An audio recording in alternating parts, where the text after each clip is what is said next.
আপনি হয়তো ভাববেন, এই মানুষটা আমাকে কখনো ঠকাতেই পারে না। এই মানুষটা অন্তত আমার সাথে প্রতারণা করবে না। এই মানুষটা তো আমাকে নিজের ভাবে। এ অন্তত আমার সঙ্গে লাভ লোকসানের হিসেব করবে না।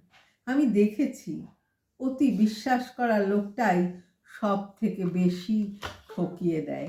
টাকা পয়সা সংক্রান্ত লেনদেন বা কেনাবেচার গল্প যেখানে সেখানে অতি বিশ্বাসী লোকটাই বেশি ঠকায়।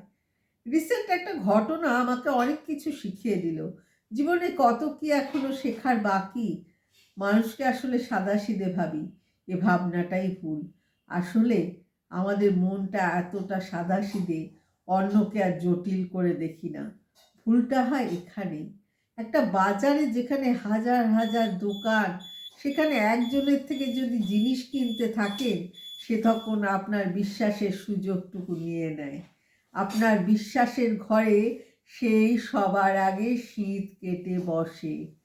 টাকা দিয়ে যখন জিনিস কিনবেন, তখন আশেপাশের দু চারটে দোকান থেকে একটু পরখ করে নেবেন, একটু যাচাই করে তবেই কিনবেন। মনে রাখবেন, বিশ্বাস করতে হয় চোখ খুলে, চোখ বুজে নয়। ভালো থেকো, ভালোবাসায় থেকো।